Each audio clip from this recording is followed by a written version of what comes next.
Isa din talaga to sa kahinaan ko mga kamoma, ang mga matatanda. Kaya for today's video mga kamoma, mamamahagi tayo ng tig 5 kilos na rice para sa ating mga senior. Siyempre meron na kaming listahan yan mga kamoma. Kung sino yung senior, yun lang po yung bibigyan namin. Kaya lahat ng mga senior na medyo malapit dito sa area ko mga kamoma ay makakatikim ng tig 5 kilos na bigas. Kaya maparelatives ko man or kapitbahay basta senior mga kamoma ay makakatikim ng rice. Pero syempre merong isang hindi senior mga kamoma, walang iba kundi yung pinsan ko. Dahil nga matagal siyang hindi nakapasok sa trabaho mga kamoma dahil sa kanyang sakit.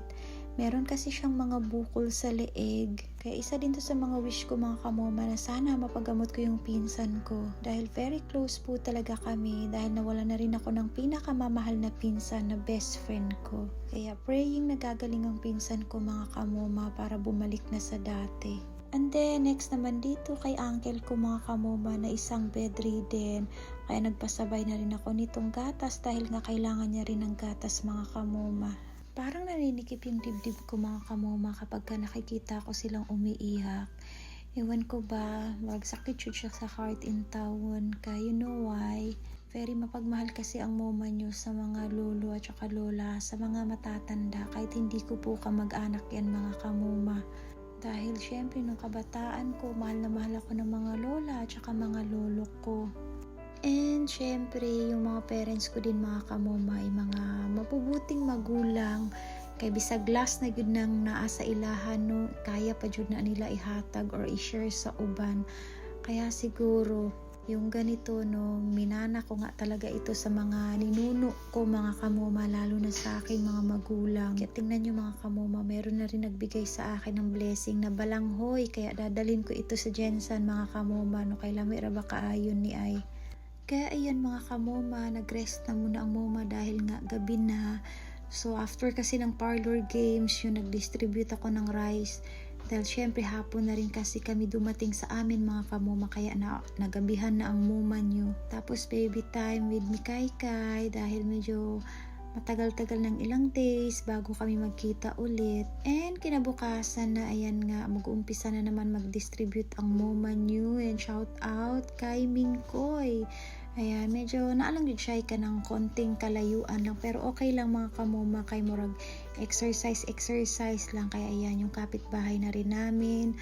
Medyo hindi na nga talaga makakakita si Lola mga kamoma. Ang buot nga no, good no, kay murag magtulo akong luha ba kay syempre makahinumdum sad ko sa mga lola o lolo mga kamoma. And nakikita ko rin sila na habang tumatagal ay patanda na rin sila ng patanda. So instead na emotional kay ate mo jud akong manghod kay muntik ng matapilok mga kamoma. Very supportive talaga itong mga kapatid ko at syempre itong mama ko, syempre yung anak ko. So ayan, next naman natin dito kay ye means nanay mga kamoma. So ayan, sabi ko wag na siyang bumaba dahil hirap din siya maglakad mga kamoma. Tapos ayun, meron din silang mga alagang dog. Then pagkatapos nga nito mga kamoma, yan, nagdiretso ako dun sa school namin, elementary, nung nag-elementary ako. Pero tingnan nyo ang cute na mga bata. Yan, tinatanong ko kung nasan yung nanay nila. So nandun daw dahil pupunta daw sila sa bahay ng lola nila.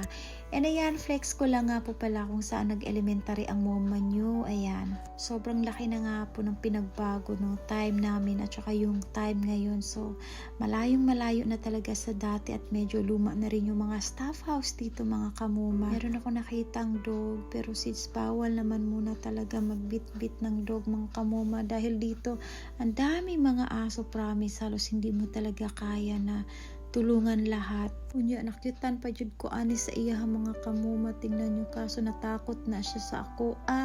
Kaya iya nagdagandagan, kaya malaya yun siya magtakbo-takbo mga kamoma. So ayan, dito nga ako nag-elementary. Private school ito siya mga kamoma, pero sinusuportahan kami ng mga Japanese people. So by scholarship until nag-high school ako, kaya wala akong binayaran sa school mga kamoma. So ay maapil-apil pud niya akong pagumangkon mag-distribute no la medyo lagip sa paminaw mga kamoma no na makapag-share ta og blessing ba sa uban. Pero siguro ako lang talaga yung ginawang instrument para makapag-share sa iba dahil gusto ko lang po talaga i-shout out si Sis Carlota na nasa likod ng mga ginagawa ko mga kamoma. Siya po kasi nag-sponsor ng mga candy ng mga bata, saka itong rice na ipinamahagi ko sa mga senior citizen natin mga kamoma. Iba naman talaga kasi yung saya mga kamoma, no? It's better to give than to receive. So ayan, lahi ra gyud. So masarap talaga sa feeling. At syempre, lagi ko talaga itong pinapriority, itong mga senior natin mga kamoma. Kay buti pa man ng mga batanon, kay matigas pa man ang mga tuhod niyan, kusog pa man na sila manipa, no? Kaya yung mga senior natin, limited na rin yung life nila dito mga kamoma. So sila gyud dapat i-priority. And tignan nyo, ang cute naman ng aso ng pinsan ko. Sus, I can't explain mga kamoma yung feelings na nararamdaman ko, kaya I'm so thankful and very blessed talaga. Yan si Apa, kalimutan ko, gigutom na din. Shout out diri sa mga electric pan. Sus na 10 dekada way linis-linis in taon. Oy mingkoy, nga naman nimo gilinisan ng electric pan sa imong moma. Makahappy talaga mga kamoma kasi yung mga nabibigyan natin talagang meron silang mga alagang aso na kasama sa bahay nila. Kasi ito nga sila, kay mga stress reliever, yun na sila mga kamoma, no? So now I know talaga kung bakit karamihan sa mga matatanda meron silang mga alagang pusa at saka aso.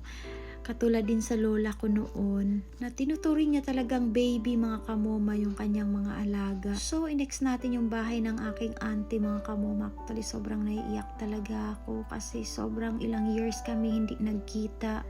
Then, namatay din yung anak niya na pinsan ko mga kamoma. So, she's my best friend. Namatay siya nung pandemic. Kaya ayan, alam ko namimiss niya yung pinsan ko sa katauhan ko mga kamoma. Kaya iniisip ko, akala ko hindi niya na ako naalala. Akala ko nakalimutan na niya ako. Bali, meron naman siyang magandang kwarto mga kamoma. Kaso mas pinili niya mag-separate na room. Then, mas ginusto niya mag-separate siya sa kanyang pagsaing mga kamoma. Kahit na meron siyang mga anak na nag-aasikaso sa kanya. Siguro talagang ayaw lang ni nanay na magiging pabigat sa mga anak niya, kaya gusto niya mag-separate pero sa isang area pa rin sila. At ayaw niya kasi na pinapakialaman siya ng kanyang mga anak or ng kanyang mga apo mga kamoma, kaya mas gusto niya na meron siyang sariling area. So means gusto lang ni nanay ng privacy. And eto naman another na bibisitahin natin mga kamoma. So ayan, grabe si nanay din, ganun din. Tinatawag ko siya, hindi rin pala siya makakarinig mga kamoma, tapos hindi na rin pala siya nakakakita. Kaya ayan, ang ginagawa niya is parang exercise. Alam niyo naman yung mga matatanda sa bukid mga kamoma, ayaw nila na nakaupo lang sila or wala silang ginagawa. Gusto talaga nila na meron silang pinagkaabalahan mga kamoma. So grabe dyan atong paglibot-libot mga kamoma, no? Kaya shout out din dito sa kapatid ko na ako ang driver, kay na di jud ako ni kaya mag-drive unya, medyo layo-layo pa, tapos lubak-lubak, and then dami mga bato. So katong mga naa sa listahan sa akong mother, pinupuntahan talaga namin sila mga kamoma kahit gaano pa sila kalayo.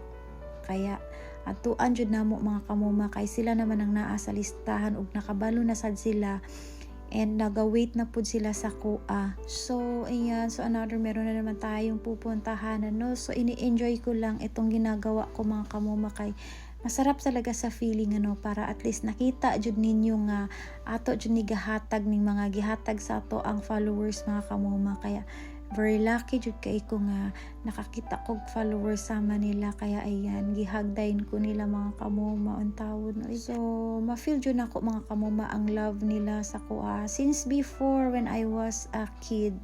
So ayan sila, kaya ay masakit talaga sa heart. Pero ayan, thank you Lord. Tungod kay nakatilaw sila sa blessing mga kamoma, no? At least dili pa kaita ka ng daghan kay mga followers, wala kaitay mga million views.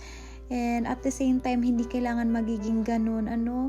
How much more siguro kung dako-dako na tagmakuha diri, no, kay makahelp pa jud ta sa mga nangangailangan mga kamoma. Kaya tingnan nyo, best, ang ganda ng mga outfit nila, kay galing pa yan sila sa simbahan.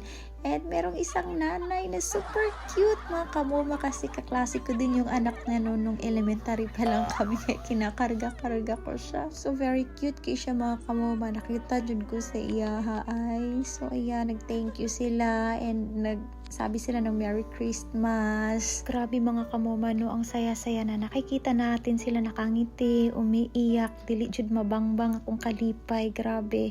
So, meron na lang isa mga kamoma, pinaabot ko na lang since medyo malayo at doon pa sa taas dahil nga meron kaming pupuntahan ni Apa. So, ayan, tapos na tayo mga kamoma. Maraming salamat sa ating donor.